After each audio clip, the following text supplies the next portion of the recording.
The early 20th century was a hotspot for a struggle between nations to achieve naval supremacy, mainly in Europe, but this also extended down to South America between Argentina, Brazil, and Chile. Brazil in specific had taken great interest in constructing dreadnought-era battleships, and they had ordered the Minas Gerais class from Britain, for which 2 ships would be completed and commissioned in 1910.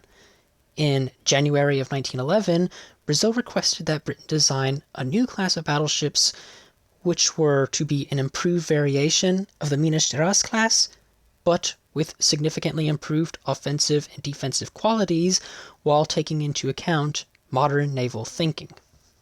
As a result, 3 designs would be created.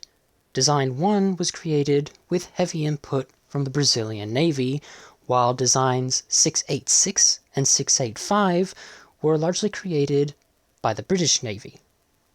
Design 1 called for a standard displacement of 31,600 tons, with an overall length of 650 feet, a beam of 92 feet, and a draft of 27 feet. It would have a top speed of 22 knots, and a main armament made up of 12 14-inch guns and 16 16-inch guns with 14 4-inch guns. The armor was to range anywhere from 12 to 6 inches on the belt, with an upper belt of 8 inches, 6 inches on the battery deck, and the turrets were to have upwards of 12 inches. Design 686 would have a standard displacement of 30,500 tons, an overall length of 630 feet, a beam of 90 feet, and a draft of 28 feet. It would have a maximum speed of 23 knots, and a main armament made up of 8 16-inch guns, supported by 6 9.4-inch guns, and its armor would be 9 inches on the main belt, with upwards of 12 inches on the turrets. Design 865 called for a ship of 31,250 tons, with an overall length of 250 feet, a beam of 90 feet, and a draft of 29 feet.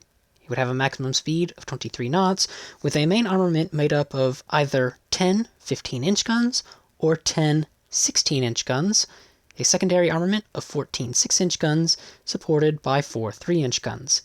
The armor would be identical to that of Design 685.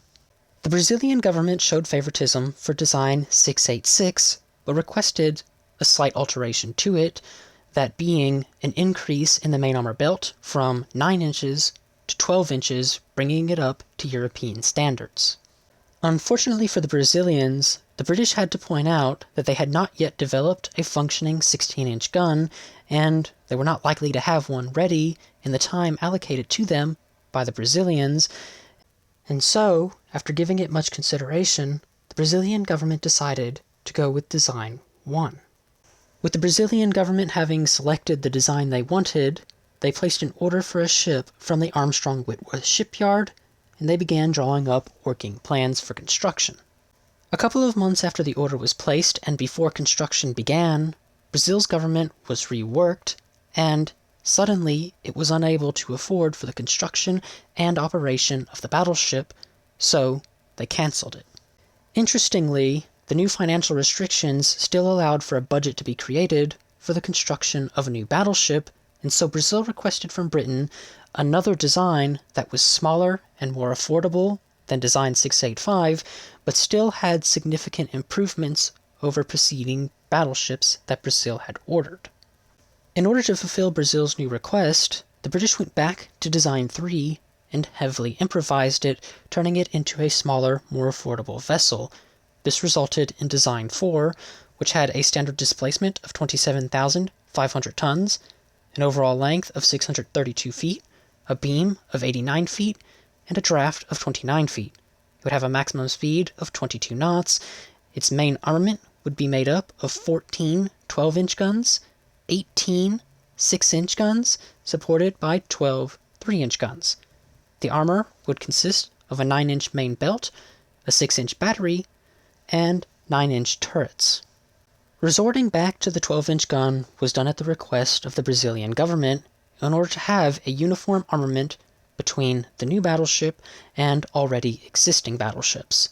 Yet, the new battleship had an increased number of guns, giving it unseen offensive power out of any South American nation's battleships. The Brazilians were satisfied with the design and placed an order from Armstrong Whitworth once again, and the ship was laid down on the 14th of September, 1911, and launched on the 22nd of January, 1913.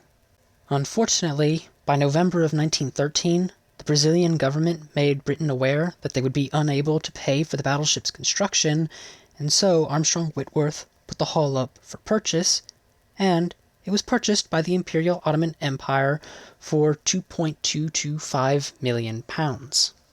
The Ottomans would name the hull Sultan Osman I, and construction would continue uninterrupted until early July of 1914, when the vessel began its sea trials.